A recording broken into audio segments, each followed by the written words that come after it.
All right, welcome back. We are continuing to talk about how to calculate correlations.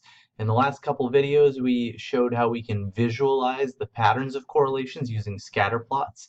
And those scatter plots really do provide some unique information that the actual correlation itself, the descriptive stats about the variables, do not. So scatter plots are really important, but ultimately we want to find some kind of a way of quantifying the nature of that relationship.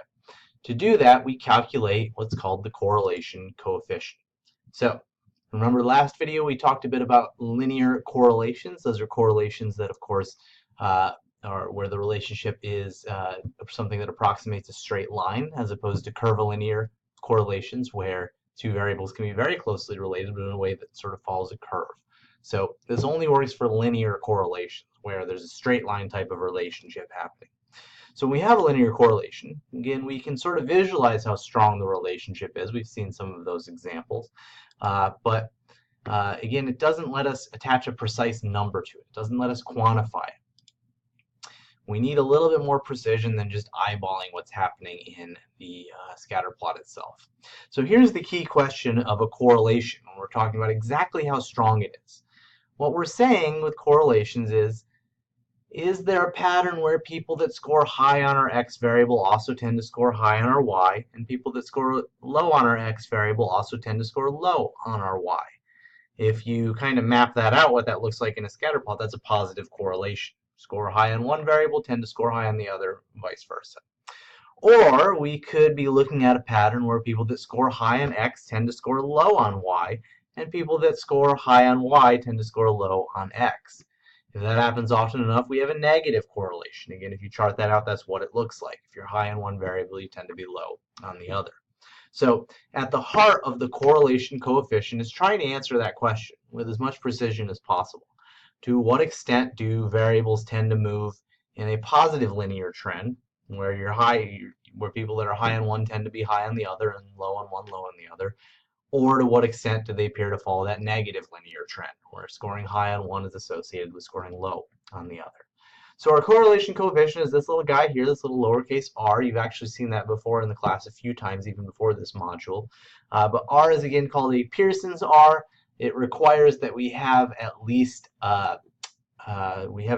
equal interval scales for both our x and our y. That's always going to be true in this class, but in the real world, sometimes you see variables with different scales. There are different correlations for those. So Pearson's R, we need to have at least interval scales for both variables, if not ratio. So here again is our logic of the correlation coefficient. We can, first of all, apply this to any design. Any two variables can be correlated as long as they're at least an interval scale, but we generally are just going to use it in a correlational design. Like you could correlate people's scores on a couple of different DVs, for example, but usually we're just going to want to do this when we're looking at correlations. We don't want to do it in an experimental design. So at the heart of that logic, again, is that idea of being high on both variables or low on both, or being high on one being associated with being low on the other. The key question is, how do we figure out what's a high or low score? Those are relative terms. What does it mean to say that you score high on a variable or low on a variable? Where does that come from? Well, one way of indicating that is our old friend deviation scores. Remember, deviation scores is just how far away an individual score is from the mean of a sample. Here's the thing, scores that are above average get positive deviation scores. Scores that are below average get negative deviation scores. That's a pretty good way of approximating what it means to say that you are high or low, and how high or how low you are. Which direction, which side of average is your score on, and how far away is it from average. So high scores will always get positive deviation scores. Low scores, below average scores, will have negative deviation scores.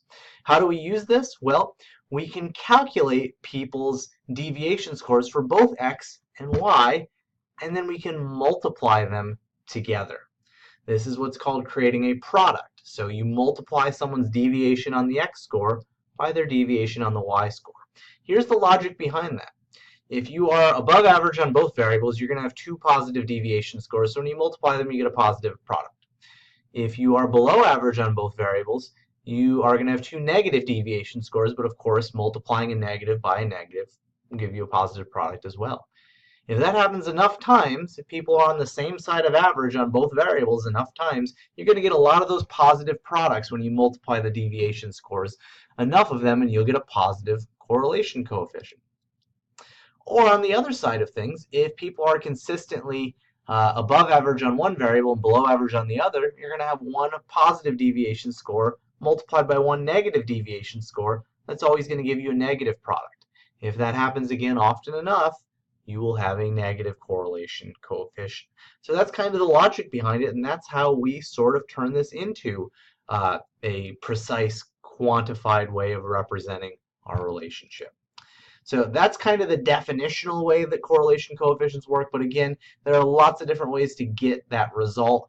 And a lot of the formulas are just designed to be as streamlined and to work as efficiently as possible. So they don't always follow this exact logic.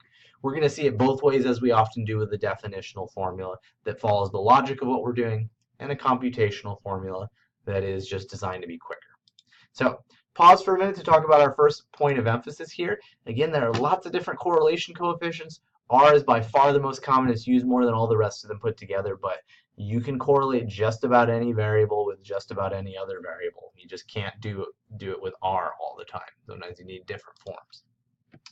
Again, it tells us the direction and strength of that relationship and attaches a precise number to it. Again, positive correlation coefficients represent positive relationships, positive correlations. Negative correlation coefficients, negative linear relationships. Again, the logic is if you are above or below average on both variables, when you multiply those scores, those deviation scores together, you're going to keep getting positive products. Enough of those happen, you get a positive correlation. If you are on opposing sides of average, you're above average on one variable and below on the other, you multiply those products, you're going to get negative numbers. Enough of that happens, you're going to get a negative correlation. Correlations, again, are important unto themselves. They tell us something important about how the variables relate, but where they really become powerful is when we use them to make predictions using what's called a regression framework, which is our next module, but it's very closely linked to this one. Here's the thing, the stronger the correlation is, the closer it is to those perfect correlations, the closer it is to plus or minus 1, the more accurate your predictions will be. Weak correlations make for weak predictions, inaccurate predictions, lots of variability there. Strong correlations make for accurate predictions, less room for variability. If you actually had a perfect correlation, whether it's positive or negative, you would actually have perfect predictions. It would be impossible for your predictions to be wrong. Again, that never really happens in the real world, but the point is the closer you get to those perfect correlations, the more accurate your predictions will become. So that sort of wraps up the logic behind calculating R. Our next video, we will actually walk through calculation of R and talk about what that looks like in practice. See you there.